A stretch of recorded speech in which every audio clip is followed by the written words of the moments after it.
감사합니다. 국회에서 대통령 탄핵이 압도적 찬성으로 가결이 됐습니다. 이게 나라냐? 백성들의 외침이 있은 후 약 50여일 만입니다. 첫 촛불 집회에 2만 명이 촛불을 들었는데 제6차 촛불 집회에는 232만 명이 촛불을 들었습니다. 그야말로 촛불의 쓰나미다. 그렇게 이름을 붙여볼 수 있을 것입니다. 백성들의 분노가 거세게 폭발했습니다. 왜 백성들은 이토록 분노했을까요? 우리가 알지 못했던 한 여인과 대통령이 헌법을 유린한 것입니다. 백성의 생명을 지켜야 할 대통령이 개인의 사사로운 일로 300명의 생명이 죽어가는데도 아무런 조치를 취하지 않은 것입니다. 여기에 백성들은 분노를 하고 있는 거죠. 백성들은 더 이상 대통령으로 인정할 수 없어서 어린아이부터 팔순 노인까지 촛불을 들었습니다. 이제 헌법재판소의 결과가 남아 있습니다. 아마도 이 최종 탄핵으로 결론이 나리라 그렇게 예측이 됩니다. 참 가슴 아픈 일입니다. 이번 사태를 보면서 많은 생각을 하게 됐습니다. 첫 번째 든 생각은 이 불법은 반드시 드러난다.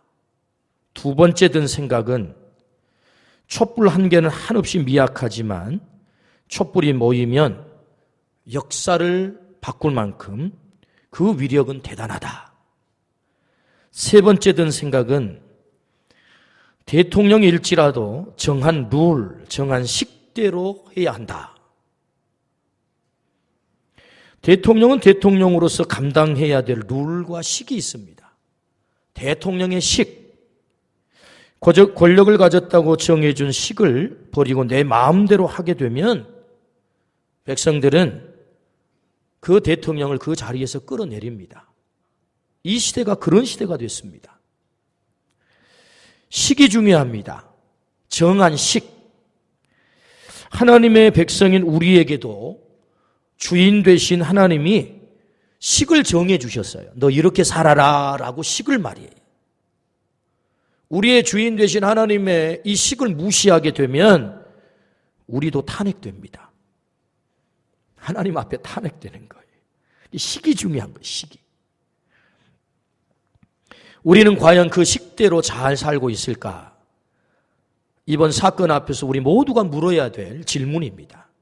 우리는 과연 우리의 주인 되신 하나님이 정한 식을 가지고 잘 살고 있는가? 오늘 본문의 말씀은 우리가 어떤 식을 가지고 살아야 하는지를 잘 가르쳐 주시는 말씀입니다. 오늘 2절 말씀에 이렇게 말씀하죠.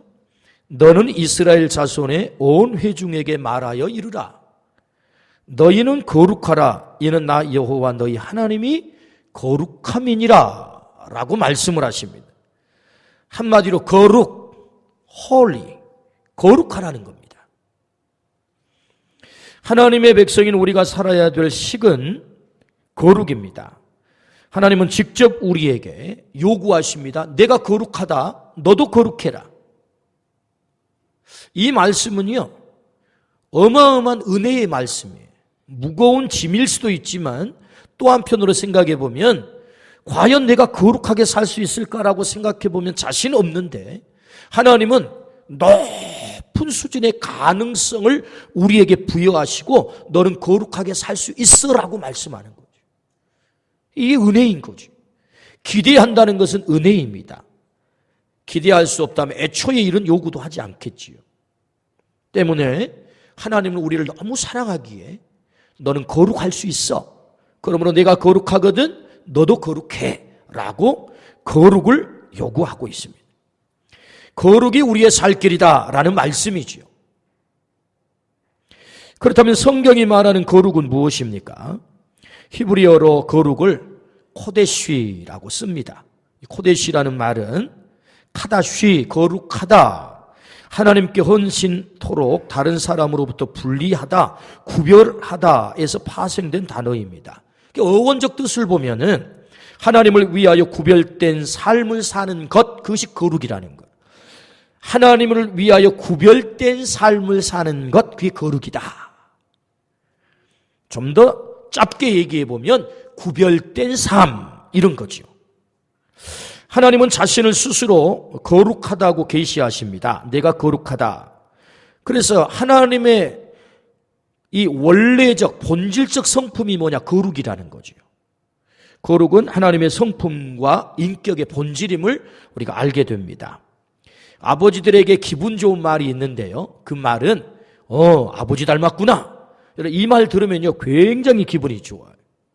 지나가다가 어이구 그놈 붕어빵이네. 그럼 어깨가 으쓱 올라갑니다.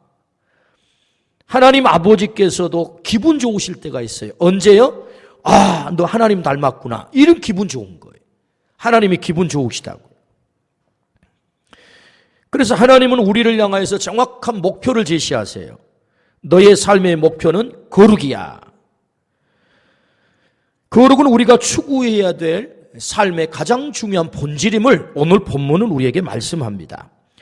오스왈드 챔버스 목사님은 예수는 나의 최고봉이라고 하는 책에서 이런 말씀을 하셨어요. 우리의 목적은 행복이 아니다. 우리의 목적은 거룩이다. 아리스토텔레스라고 하는 철학자는 인간의 목적이 뭐냐? 행복이다. 그게 목적이 행복이다. 라고 정의를 했는데 그 행복을 추구하다가 사람들이 쾌락에 빠지잖아요. 사실은 행복이란 거룩의 보너스예요. 우리가 거룩하게 살면 거기에서 주어지는 보너스가 행복인 거지, 행복이 목적이 되면 거기에 심각한 문제가 생기는 거죠. 때문에 챔버스 목사님의 이 말씀은 대단히 성경적이고 또 하나님이 우리에게 요구하시는 바로 너의 목적 정확하게 우리에게 가르쳐준다, 그렇게 믿습니다. 이스라엘 백성이 거룩할 때 그들은 번성하고 복을 받습니다. 그러나 거룩을 잃게 되었을 때 여지없이 그들은 심판을 받게 되고 아수르에게 끌려가게 되고 바벨론에게 포로가 되어서 끌려가는 역사가 그걸 증명하고 있죠. 거룩을 잃었을 때 하나님께서 허락하신 그 땅에서조차 토함을 당해서 그 땅에서조차 살지 못하게 된다는 거예요. 이 땅에서 벌어지는 모든 문제의 근원이 무엇입니까? 거룩이 무너진 거죠. 지금 우리나라에 이 벌어지고 있는 이 혼란이 근원이 뭐예요? 결국은 거룩이 무너진 거예요. 거룩. 하나님이 우리에게 살라고 하시는 그 식이 있는데 대통령은 대통령의 식, 백성은 백성의 식, 다 식이 있단 말이죠. 근데 그것을 무너뜨렸단 말이에요. 때문에 이 땅에 이 혼란이 찾아올 뿐만 아니라 우리 개인에게의 문제도 사실은 거기에 연원이 있는 거죠. 그렇다면 우리는 어떻게 거룩하게 살 수 있을까? 첫 번째 이렇게 말씀하세요. 애굽으로부터 떠나라. 그렇게 말씀하세요. 애굽으로부터 떠나라. 레위기 11장 45절 말씀 우리 화면을 통해서 같이 한번 읽어봅니다. 나는 너희의 하나님이 되려고 너희를 애굽 땅에서 인도하여 낸 여호와라. 내가 거룩하니 너희도 거룩할지어다. 지금 레위기에서 말씀이 계속 반복되는 말씀이 있는 걸 아시겠죠? 내가 거룩하니 너희도 거룩하라. 곳곳에서 하나님이 그렇게 요구하세요. 그럼 왜 이런 요구를 하세요? 오늘 여기 말씀해 보니까 나는 너희의 하나님이 되려고 너희를 애굽 땅에서 인도하여 냈다. 하나님이 우리의 하나님 되시려고 애굽으로부터 우리를 탈출시켰다는 겁니다. 애굽으로부터 우리를 떠나게 했다는 거죠. 레위기는 모세 오경 중에 세 번째 책으로 중요한 책입니다. 레위기의 전체 주제가 있다면 그건 거룩이죠. 하나님은 고통 가운데 있는 이스라엘 백성을 해방시켰습니다. 출애굽기 3장에서 그것을 잘 축약해서 우리에게 말씀하시는데 그 3장의 말씀을 전체 정리해보면 이렇습니다. 보고 듣고 알고 내려가서 건져내고 인도하여 데려가려 하노라. 이 동사만 찾아보면은요, 이 출애굽기 3장에 이스라엘 백성 해방시킨 장면이 나오는데 그 동사가 뭐냐? 보고 듣고 알고. 그 다음 내려가서 건져내고 인도하여 데려가려 하노라. 어디로? 가나안 땅으로. 그래서 하나님께서 이스라엘 백성을 해방을 시키거든요. 10가지 재앙을 통해서 바로의 손을 들게 만듭니다. 바로가 내놓으려고 하지 않잖아요. 이스라엘 백성을 해방시키려고 하지 않아요. 그래서 하나님은 10가지 재앙을 통해 가지고 바로로 하여금 꼼짝하지 못하도록 해서 해방을 시켜요. 그 해방시킨 이유가 뭐냐? 왜 인도했느냐? 정확하게 말씀하세요. 너희의 하나님이 되려고. 너희의 하나님이 되기 위해서 내가 애굽으로부터 너를 해방시켰어. 그래서 내 백성이 되려면 너희가 거룩하게 돼야 돼 라는 말씀이죠. 그렇다면 우리가 떠나야 될 애굽은 어떤 곳인가? 우리의 삶 속에 적용을 해볼 필요가 있겠지요. 3,500년 전에 이스라엘 백성들이 애굽으로부터 엑소도스 탈출했다면 하나님은 오늘 또 우리가 떠나야 될 애굽이 있다고 말씀하세요. 그래서 우리가 그 애굽으로부터 떠나 거룩하게 될 때 하나님은 우리의 하나님이 되고 우리는 그의 백성이 될 수 있다는 거지요. 그러므로 거룩의 출발은 오늘 말씀하세요. 애굽으로부터 떠나는 것이다.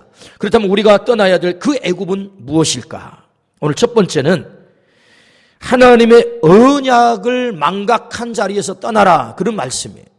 애굽은 하나님의 언약을 망각한 자리입니다. 하나님은 아브라함에게 일찍이 약속을 했습니다. 너 큰 민족을 이루겠다. 네 이름을 창대하게 하겠다. 내가 너를 복이 되게 하겠다. 너로 하여금 복을 세상에 흘러가게 만들 게다. 그 다음에 내가 너에게 땅을 줄 거야. 대적의 성문을 얻게 만들 거야. 대적의 성문을 얻는다는 말은 너를 승리하게 할 거야 라고 하나님은 아브라함과 언약을 맺었어요. 갈대아 우리에 살고 있었던 지금의 쿠웨이트 지역에 살고 있는 아브라함, 무명의 아브라함에게 찾아가서 그를 불렀단 말이에요. 그리고는 언약을 한 거예요. 그리고 그의 손을 이끌어서 어디로? 가나안 땅까지 온 거지요. 이스라엘 백성이 먹고 살 게 없어서 흉년이 들어서 이집트의 고센 땅에 정착을 하게 됩니다. 그들은 그곳에서 무려 430년 동안 살아가게 되면서 하나님께서 조상 아브라함에게 약속하셨던 그 언약을 망각했어요. 여러분, 아브라함에게 허락하셨던 이 언약, 너로 큰 민족을 이루게 할 거야, 네 이름을 창대하게 할 거야, 내가 너를 복이 되게 할 거야, 내가 너에게 땅을 줄 거야, 그리고 내가 너에게 대적의 성문을 얻게 할 거야. 이것은 언약이면서 동시에 아브라함이 허락하신 비전이다. 비전. 아브라함이 반드시 이루어내야 될 비전. 그뿐만 아니라 그의 후손들을 통해서 이루어야 될 비전. 그런데 하나님께서 아브라함에게 허락하셨던 이 놀라운 비전을 그들이 애굽에 내려가 가지고 그 고센 땅에서, 여러분 고센 땅이 어떤 곳이에요? 비옥한 땅이에요. 이집트의 델타 지역이 있잖아요. 나일강의 삼각주. 그의 위치에 있는 곳이 고센 땅이거든요. 그러니까 사실은 눈앞에 먹고 사는 것은 해결이 돼요. 때문에 언약을 잊어버린 거예요. 하나님이 그들에게 허락하신 비전, 너는 복이 될 거야, 복의 근원이 될 거야, 세계 열방에 복을 흘려보내야 될 거룩한 사명이 너에게 있어 라는 이 비전을 그들이 망각하고 살았단 말이에요. 그러므로 하나님 말씀하세요. 너 언약을 망각한 자리, 비전을 잊어버린 자리, 비전 없이 살아가는 자리, 너 그곳으로부터 떠나야 되겠다. 잠언 29장 18절 말씀에 이런 말씀이 있어요. 묵시가 없으면 백성이 방자에 행하거니와. 방자에 행한다는 게 뭐예요? 타락한다는 거거든요. 규모 없이 산다는 거거든요. 지 마음대로 산다는 거거든요. 무엇이 없으면? 묵시가 없으면. 여기 묵시가 뭐예요? 이게 비전이에요. 환상이 없으면. 하나님께서 그들에게 허락하신 비전을 그들이 망각했어요. 때문에 고센 땅에서 그냥 노예로 사는 것도 좋은 거예요. 애굽을 떠나지 않으려고 해요. 하나님은 말씀하세요. 비전을 잃어버린 자리, 언약을 잃어버린 자리, 하나님에게 약속하신 그 놀라운 비전을 망각한 채 눈앞에 먹고 사는 것 해결됐다고 편안하게 살아가는 그들을 향해서 말씀하십니다. 애굽으로부터 떠나라. 어떻게 우리가 거룩한 삶을 살 수 있어요? 애굽으로부터 떠나는 것으로부터 출발하는데, 애굽을 떠난다는 말은 하나님이 허락하신 비전을 다시 회복하라는 얘기예요. 오늘 하나님이 우리에게 비전을 주세요. 하나님이 우리에게 언약하세요. 하나님이 우리에게 허락하신 궁극적 비전이 뭐예요? 하나님의 나라예요. 우리 아멘 하십시다. 그래서 우리 예수님은 말씀하세요. 너희는 먼저 그의 나라와 의의를 구하라. 하루하루 먹고 사는 것에 골몰하는 그 인생들에게 하나님, 예수님 말씀하세요. 너희는 무엇을 먹을까? 무엇을 마실까? 그걸 날마다 염려하는구나. 아니야. 너희가 염려해야 되는 것은 그의 나라와 그의 의의를 구하는 거야. 그리하면 이 모든 것을 너희에게 더할 거야. 할렐루야. 우리는 이 모든 것에 골몰해서 살아가요. 때문에 정작 하나님이 주시는 그 비전을 우리가 잃어버리고 살아요. 그러므로 너희가 애굽으로부터 떠나야 되겠다. 그 애굽은 어떤 자리예요? 언약을 망각한 자리, 비전을 망각한 자리, 내가 왜 살아야 되는지 목적을 잊어버린 자리, 그곳으로부터 떠나야 되겠다. 하나님이 우리에게 허락하신 비전은 우리가 복이 되는 것입니다. 복. 그래서 복을 흘려보내는 것입니다. 복의 근원이 되는 것이죠. 할렐루야. 그 비전이 하나님의 나라의 비전인 줄로 믿습니다. 아멘.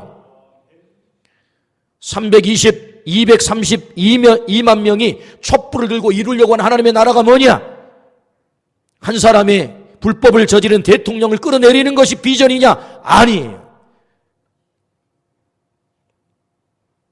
이 땅의 진정한 나라는 하나님이 이루시려고 하는 나라, 의의 나라. 너희는 먼저 그의 나라와 그의 의를 구하라. 할렐루야. 하나님의 공의와 정의가 하수같이 흐르는 나라, 그런 나라, 그 나라가 비전이란 말이죠. 이 비전을 회복하라라는 말씀. 우리가 어떻게 거룩하게 살 수 있어요? 이 비전을 회복할 때 우리는 거룩하게 살 수 있다라고 말씀하세요. 두 번째, 애굽으로부터 떠나라. 어떻게 거룩하게 살 수 있습니까? 애굽으로부터 떠나야 되는데 그 애굽의 자리는 어떤 자리냐? 하나님 대신 우상을 섬기는 자리입니다. 애굽은요, 애굽의 가장 큰 특징은 우상이 많다는 거예요. 저는 10년 전에 룩소를 다녀왔어요. 이집트의 룩소. 카이로에서 기차로 한 8시간 갔더니 룩소라고 하는 곳이 있는데 거기는 왕들의 무덤이 있어요. 그리고 놀라운 것은 거기에 룩소, 고대 신전이 그 원형을 그대로 유지한 채 있는지 어마어마하게 큰 신전이 거기 아직도 보존이 되어서 관광객을 맞이하고 있는데 참 대단한 충격이었어요. 지금부터 3,500년 전에 세워진 고대 신전이 그대로 있는데 어떻게 해서 원형이 그대로 남아있느냐면 나일강이 범람하면서 그게 다 그 흙에 묻혀버린 거예요. 이게 신전이. 그래가지고 그게 이제 20세기 들어가지고 발굴을 해가지고 그걸 이제 발굴을 해놓은 거예요.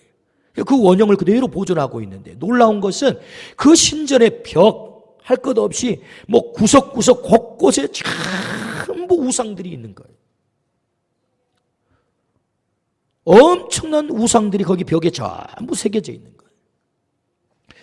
이스라엘 백성이 출애굽할 때 10가지 재앙을 하나님께서 내리죠. 여러분 10가지 재앙이 뭡니까? 나일강이 피로 바뀌잖아요. 개구리 재앙, 이재앙, 파리재앙, 이 모든 것들은요, 이 10가지의 재앙에 등장하는 이 이용되는 것들은 사실은 이집트 사람들이 그들이 신으로 섬기는 우상들이에요.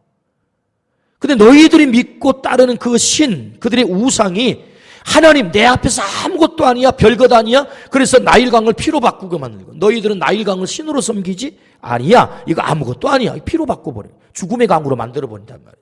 너희는 개구리를 우상으로 섬기지 이 개구리가 너희를 삼키게 될 거야. 궁궐에서 막 뛰어다니는 거예요. 그러니까 이 10가지 재앙에서 등장하는 것들이 뭐냐? 이게 다 우상이란 말이죠. 그러니까 애굽은 어떤 자리냐? 우상을 섬기는 자리예요.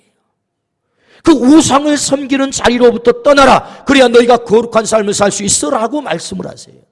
그렇다면 오늘 우리의 삶에 적용을 해봐요. 무엇이 우상입니까? 나는 무슨 개구리를 섬긴 것도 아니고 무슨 돌 앞에 가서 절하는 것도 아니고 뭐 그런 형상을 만든 것도 아닌데 내가 뭘 떠나야 된단 말입니까? 여러분 오늘 우리에게도 수많은 우상들이 있어요. 하나님보다 앞세우는 것이 있다면 그게 우상인 거예요. 하나님보다 앞세우는 것. 어떤 사람은 자식이 우상이 돼요. 어떤 사람은 재물이 우상이 돼요.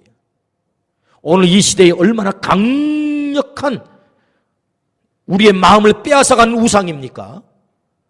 이 물질 때문에 우리는 온통 정신이 골몰합니다. 나라도 세계도 온통 경제에 초점이 맞춰져 있는 거예요. 그래서 이 시대에 이 물질이라고 하는 것은 너무너무 강력한 우상일 수 있죠.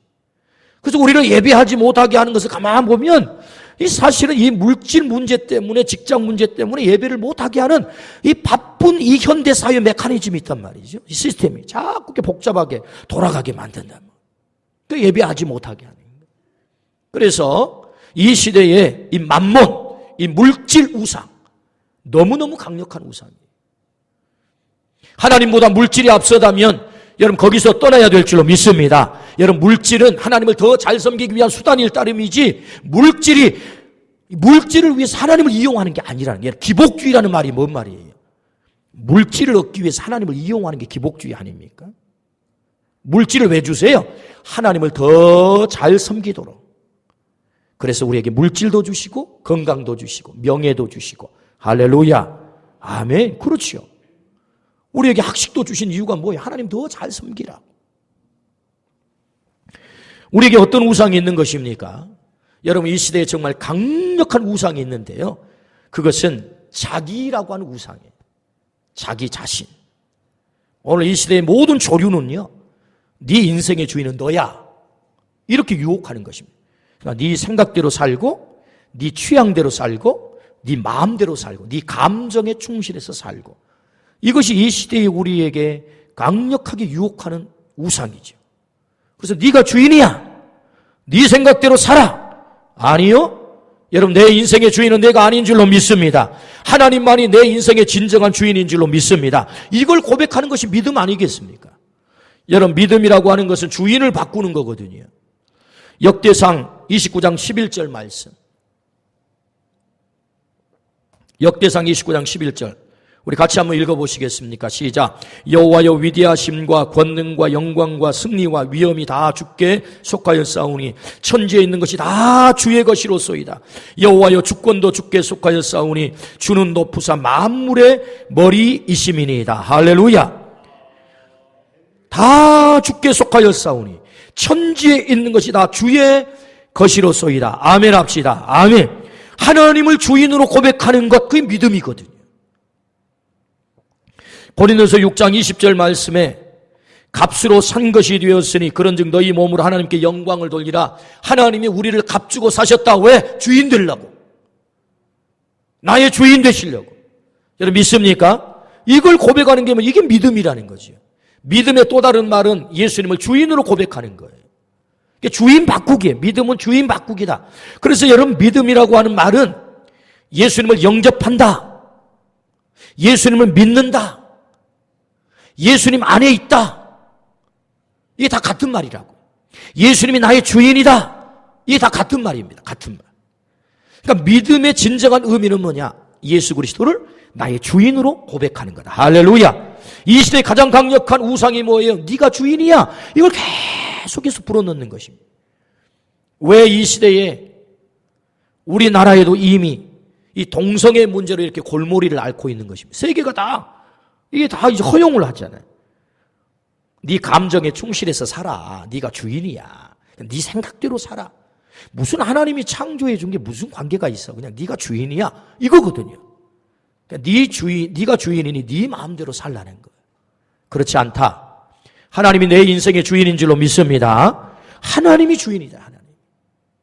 그러므로 애굽으로부터 떠나라. 그 말은 네가 주인 되는 자리에서 떠나라. 예수 그리스도를 너의 주인으로 고백하라. 하나님을 이 천지의 주인으로 고백하라. 그런 말씀이죠. 그러므로 우리가 어떻게 거룩하게 살 수 있겠어요? 내 주인을 죄인지함으로 우리는 거룩한 삶을 살 수 있다. 예수 그리스도를 나의 주인으로 고백하기를 주의 이름으로 축원합니다. 아멘. 세 번째, 애굽은 어떤 자리입니까? 애굽은 노예로 살아가야 되는 자리예요. 죄는 오늘 우리의 애굽입니다. 죄의 애굽이라 그러잖아요. 죄는 우리를 종으로 삼아 우리를 끌고 다니죠. 죄 짓게 되면은요, 끌려다녀요. 죄에 의해서 끌려다닌다. 예수님의 오심은 우리를 죄의 노예의 자리에서 해방시키기 위해서 오셨습니다. 그래서 주님의 첫 외침이 뭐예요? 회개하라. 천국이 가까웠느니라. 할렐루야. 천국을 너 안에 소유하기 위해서 네가 반드시 해야 되는 것이 있는데 죄로부터 떠나라 그 말이거든요. 회개라고 하는 의미는요, 조금 더 깊이 분석을 해보면 회개는 그 죄 때문에 내가 애통해하는 것입니다. 그 죄를 미워하는 것입니다. 죄를 끊어버리는 것입니다. 그리고 죄로부터 내가 돌아서는 거지요. 그게 진정한 회개다. 그래서 죄를 끊어버리고 죄를 미워하고 죄로부터 돌아서서 내가 죄를 향하여 죄 지향적 삶을 살았다면 이제는 하나님 지향적 삶으로 유턴하는 것이 진정한 회개거든요. 그래서 예수님이 오셔서 첫 번째 외침이 뭐예요? 회개하라. 천국이 가까웠느니라. 네가 죄로부터 떠날 때 죄의 애굽으로부터 떠날 때 네가 거룩한 삶, 그 천국의 삶을 누릴 수 있어. 하나님의 자녀의 삶을 살 수 있어. 라고 말씀을 하는 거지. 구약 성경에 가장 위대한 인물 한 사람을 꼽으라 한다면 다윗을 꼽으라고 말할 수 있을 거예요. 다윗을 꼽는 데 주저함이 없는 것은 왜? 다윗을 가리켜 하나님이 내 마음에 합한 자 그렇게 칭찬을 하잖아요. 오직 하면 하나님이 내 마음에 들었다고 그렇게 말할까요? 그러면 다윗이 무결점의 인생이었나요? 아무런 죄가 없었나요? 아닙니다. 다윗은 심각한 범죄를 저질렀지요. 정말 왕으로서 탄핵받아 마땅한 죄를 지었습니다. 그의 신하 충신을 죽였지요. 우리아의 아내 밧세바를 범했지요. 하나님의 말씀을 정면으로 어겼던 그런 못된 인간이죠. 그런데 여러분, 다윗을 하나님은 왜 내 마음에 합한 자라고 말하는 것입니까? 그것은 그가 나단이라고 하는 하나님의 선지자 신하 앞에 무릎을 꿇고 회개했다는 거죠. 회개. 그의 침상이 그의 눈물에 뜰 만큼 그의 죄를 하나님 앞에 자복하고 회개했다는 거죠. 회개가 그를 위대하게 만드는 것입니다. 할렐루야. 회개가 중요한 거죠. 그러므로 애굽으로부터 떠나라 그 말은 너의 죄로부터 떠나라. 하나님 앞에 그 죄를 인정하고 무릎을 꿇으라 그 말 아니겠습니까? 여러분, 오늘 우리가 죄를 인정하지 않게 되면 그 심각하게 되는 거죠. 그러므로 네가 거룩한 삶을 살기 위해서는 어떻게 해야 되느냐? 애굽으로부터 떠나야 되겠는데 그것은 바로 죄의 자리에서 네가 떠나야 되겠다. 오늘 우리에게 죄가 있다면 회개해야 될 줄로 믿습니다. 우리는 날마다 회개해야 돼요. 바울 사도의 고백처럼 나는 날마다 죽노라. 우리가 이 땅을 밟고 사는 한 우리는 죄로부터 자유로울 수 없는 존재들입니다. 날마다 이 땅에 호흡을 하고 있는 한 우리는 죄와 자유로울 수 없는 존재예요. 때문에 하나님은 우리에게 정말 은혜의 장치를 허락하셨어요. 예수 그리스도의 보혈의 피를 믿고 나와 엎드려 회개하는 자마다 다 용서하겠다고 요한 1서 9절의 말씀에 자백하는 자마다 내가 그 죄를 다 용서하겠다고. 할렐루야. 그렇습니다. 회개하는 거죠. 그것이 애굽으로부터 떠나는 것이다. 그때 우리는 거룩한 삶을 살 수 있다. 대통령이 정직하게 잘못했다라고 그 죄를 시인했더라면 하는 아쉬움이 참 많이 남아요. 거짓말하지 않고 정직하게 내가 이런 실수를 저질렀습니다. 이런 잘못을 저질렀습니다. 하나님은 오늘 우리를 향해서도 너에게 죄가 있어. 그거 회개해. 그것으로부터 떠나야 네가 살 길이 열려. 아멘 하십시다. 하나님 앞에 우리가 엎드려야 될 줄로 믿습니다. 그래야 거룩한 삶을 살게 되고 우리가 사는 길이 열린다. 저는 우리 민족이 이 아픔의 과정을 지나면서 원망하고 비판하고 손가락질하고 정죄하는 저는 그런 죄에 빠져서는 안 된다라고 생각을 해요. 만약에 그런 죄에 우리가 또 빠진다면 또 다른 죄를 우리는 짓게 되는 것입니다. 저는 그 자리에서부터 우리가 회개해야 된다. 회개해야 된다.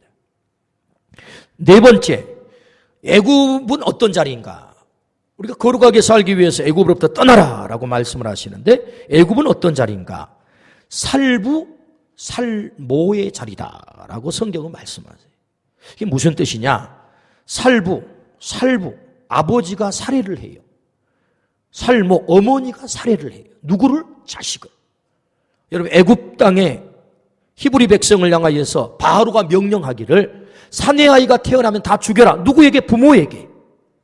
애굽에 있는 한 계속 그들은 살부가 되고 살모가 되는 거예요. 이 얼마나 비극적인 일이고 얼마나 이 잔악한 일입니까? 자식을 죽이라는 거예요. 자식을. 태어나면. 그러니까 이게 정말 기가 막힌 일이죠. 그러니까 애굽으로부터 떠나지 않으면 계속해서 그런 살부가 되는 것이고 살모가 되는 거예요. 사람을 죽이는 자리에 있는 거예요. 하나님이 우리를 왜 이 땅에 보내셨어요? 사람을 죽이라고 보낸 건가요? 우리를 왜 하나님의 형상으로 창조하셨어요?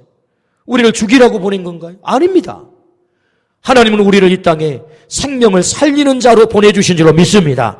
그러므로 네가 애굽으로부터 떠나야 될 이유가 있어. 그것은 살모의 자리, 사람을 죽이는, 생명을 죽이는 자리에서 네가 떠나야 되겠어. 애굽으로부터 떠난다는 말은 생명을 죽이는 자리에서 생명을 살리는 자리로 가라는 거예요. 할렐루야. 그렇습니다. 애굽으로부터 우리가 떠나지 않으면 우리는 계속해서 죽이는 자리에 머물러 있게 된다. 그러므로 하나님께서 우리에게 애굽을 떠나라. 그래야 거룩의 출발이다. 거룩한 삶을 살 수 있다라고 말씀을 하세요. 언약을 망각하는 자리, 비전을 잃어버린 자리에서 떠나라. 우상을 섬기는 자리에서 네 자신이 하나님이 되어서 섬기는 그 자리에서 떠나라. 죄의 노예의 자리에서 떠나라. 생명을 죽이는 자리에서 떠나라요. 이 애굽으로부터 떠날 때 네가 거룩한 삶을 살 수 있다라고 말씀을 하십니다. 그러므로 우리의 살 길은 거룩한 삶입니다. 거룩한 삶이란 애굽으로부터 떠나는 것이다. 오늘 우리 모두가 이 애굽으로부터 떠나 거룩한 삶을 삶으로 우리의 갈 길이 열리기를 주의 이름으로 축원합니다. 두 번째 말씀하세요. 우리가 어떻게 거룩하게 살 수 있는가? 디모데전서 4장 5절 말씀을 보겠습니다. 우리 화면 한번 펼쳐주시겠어요? 우리 말씀 같이 한번 읽어보시겠습니까? 시작. 하나님의 말씀과 기도로 거룩하여 짐이라. 무엇과 무엇으로? 말씀과 기도로 우리가 거룩해진대요. 믿습니까? 아멘. 이걸 잊지 말아야 합니다. 여러분, 거룩은요 굉장히 구체적이에요. 뜬구름 잡는 말씀이 아니라고요. 그래서 오늘 우리가 읽은 이 레위기 19장 전체의 말씀이 뭐냐? 구체적으로 네가 어떻게 거룩하게 살아야 돼라고 39가지 말씀의 지침이 있어요. 39가지 지침. 이것을 순종하는 것이 뭐냐? 거룩이라는 거예요. 자, 그렇다면 구체적으로 39가지가 뭘까? 39가지를 다 보면 밤이 새겠죠. 다 볼 수는 없고 중요한 말씀 몇 가지 이렇게 보시면은 3절, 19장 3절입니다. 19장 3절. 같이 한번 읽어보시겠까요? 19장 3절. 화면 좀 띄워주시겠어요? 19장 3절 시작. 너희 각 사람은 부모를 경외하고 나의 안식일을 지키라. 나는 너희 하나님 여호와니라. 아멘. 내가 거룩하니 너희도 거룩하라. 이 말씀 이후에 이제 계속해서 나오는 말씀이에요. 그러니까 거룩하게 되는 길이 뭐냐? 말씀을 주셨단 말이죠. 그 말씀이 뭐냐? 첫 번째, 부모를 어떻게 하라고요? 경외하라는 거예요. 여러분, 이 말씀을 잘 보십시오. 여러분, 이 경외라고 하는 단어는요 사람에게 적용된 단어가 아니에요. 누구에게? 하나님을 경외하는 거죠. 그런데 하나님은 우리의 부모를 어느 차원으로 격상시키고 있어요? 하나님 차원으로 끌고 올라가는 거예요. 부모가 나이가 들고 힘이 빠지고 능력이 작아지면 우리는 부모를 무시하는 경향이 있습니다. 좀 가만히 있으세요. 가만히 있으라는 말은 무덤 속에 들어가라는 말이에요. 가만히 있는 사람은 무덤 속에 있는 사람이잖아요. 미동도 하지 않고. 자꾸 무시하지요. 그렇지 않아요. 성경은 놀랍게 말씀하세요. 부모를 어떻게 하라? 경외하라. 하나님 차원으로 섬기라는 거예요. 우리 아멘 하십시다. 이게 거룩한 삶이라는 거예요, 여러분. 무슨 거룩이 무슨 뜬구름 잡는 얘기가 아니에요. 구체적으로 내가 거룩하게 산다는 게 뭐냐? 정말 부모를 하나님처럼 섬기고 사는 거예요. 우리 아멘 합시다. 두 번째 뭐예요? 지침이 뭐예요? 나의 안식일을 지켜라. 뭐예요? 예배하라는 거죠. 예배에 목숨을 걸라는 거예요. 그게 거룩한 삶이다. 여러분, 예배하지 않고 우리가 거룩하게 살 수 있다? No! 그런 길은 없습니다. 여러분, 레위기를 보면 어떻게 우리가 거룩한 삶을 살까? 크게 레위기는 두 가지로 우리가 거룩한 삶을 사는데, 첫 번째는 제사를 통해서 거룩해질 수 있다. 그러니까 5제사, 5대 제사가 나오잖아요. 번제, 소제, 속건제, 속죄제, 화목제. 두 번째, 정결법을 통해서 너희가 거룩해질 수 있다라고 말하는 거거든요. 그 첫 번째가 뭐예요? 제사. 제사가 뭐예요? 예배이지요. 예배를 통해서 우리는 거룩한 삶을 살 수 있다. 이게 성경의 말. 이 말씀을 순종하면 네가 거룩한 삶을 살 수 있어. 그런 얘기지요. 9절 한번 보겠습니다. 9절. 9절부터 10절입니다. 9절부터 10절. 19장 9절부터 10절 같이 한번 읽어보실까요? 너희가 너희의 땅에서 곡식을 거둘 때에 너는 반 모퉁이까지 다 거두지 말고 내 떨어진 이삭도 줍지 말며 내 포도원의 열매를 다 따지 말며 내 포도원에 떨어진 열매도 줍지 말고 가난한 사람과 거류민을 위하여 버려두라. 나는 너희 하나님 여호와니라. 아멘.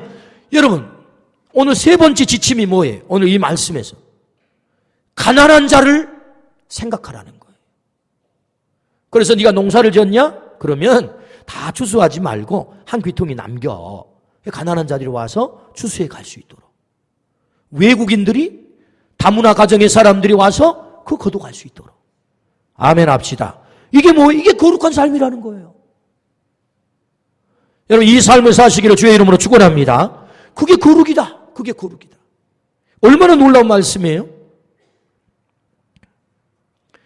그 다음, 네 번째, 오늘 말씀에서 13절 한번 보겠습니다. 13절. 시작. 너는 내 이웃을 억압하지 말며 착취하지 말며 품꾼의 삭슬 아침까지 밤새도록 내게 두지 말며. 약자 착취하지 마라.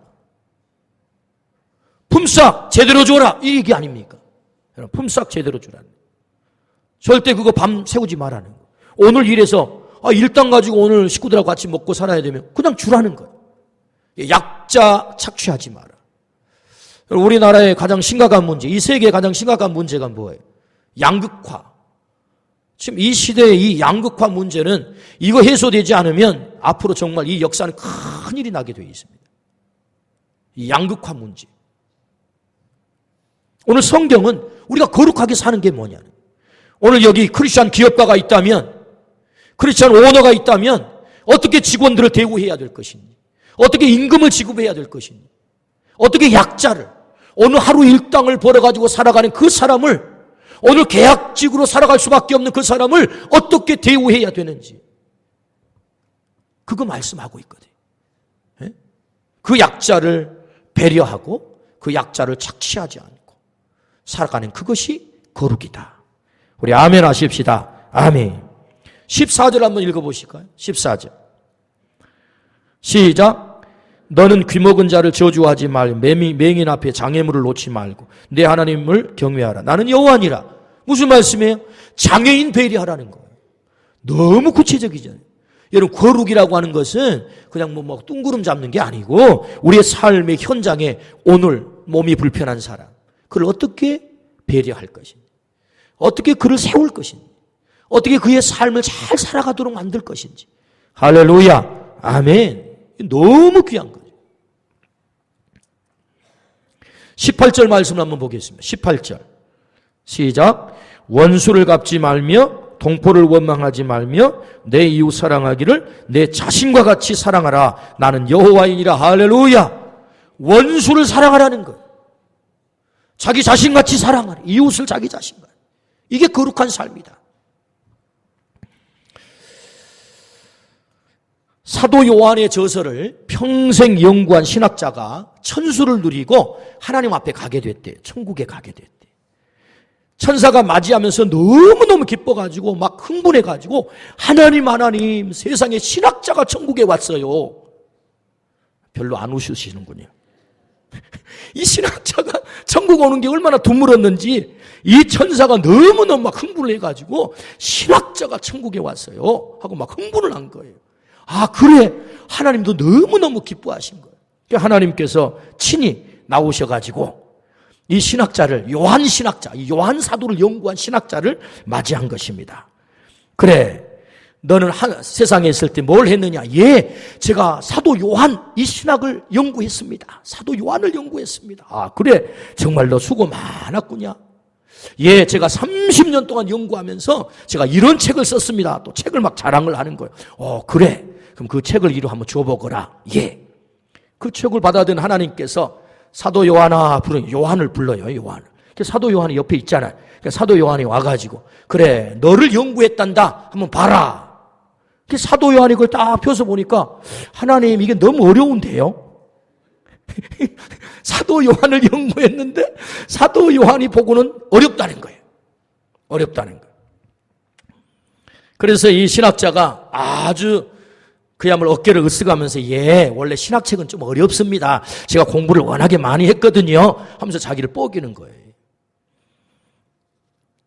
그러면서 한마디 하기를, 하나님 혹시 그 사도 요한에 대해서 궁금한 거 있으면 저한테 한번 여쭤보시죠. 자랑을 하는 거예요. 자기 아주 요한에 대해서 너무너무 박식하다고. 그래서 하나님께서 이 사도 요한을 연구한 이 신학자에게 질문을 했어요. 그래, 참 수고는 많이 했다마는, 그런데 그 사도 요한이 그토록 강조했던 사랑은 얼마나 실천했느냐 라고 묻자 유구무원 대답을 못했다는 거예요. 알기는 많이 아는데, 정작 사랑의 삶을 살아야 되는데 그 삶은 없는 거예요. 학식을 자랑하기는 했는데, 연구는 많이 했는데 삶이 없는 거예요. 하나님이 요구하시는 거룩은 어떤 삶입니까? 사랑을 우리의 삶의 현장 속에, 이론은 몰라도, 사도 요한이 어떤 사람인지 그 학식은 몰라도 내 이웃을 사랑하라, 네 자신같이 사랑하라, 주님의 말씀을 순종하는 것, 그것이야말로 네가 거룩한 삶을 사는 거야. 할렐루야. 그렇습니다. 우리가 어떻게 거룩한 삶을 살 수 있겠습니까? 말씀과 기도로 거룩하여 짐이라. 말씀을 순종할 때. 레위기 19장은 우리에게 거룩한 삶에 대한 지침을 우리에게 말씀합니다. 아주 구체적으로 39가지의 이 말씀을 구체적으로 우리의 삶의 현장에서 순종할 때 너는 거룩한 삶을 살 수 있어. 할렐루야. 그렇습니다. 우리가 사는 길이 있습니다. 우리가 어떻게 살아요? 거룩하게 살 때 우리의 삶의 길이 열린다라고 말씀을 하세요.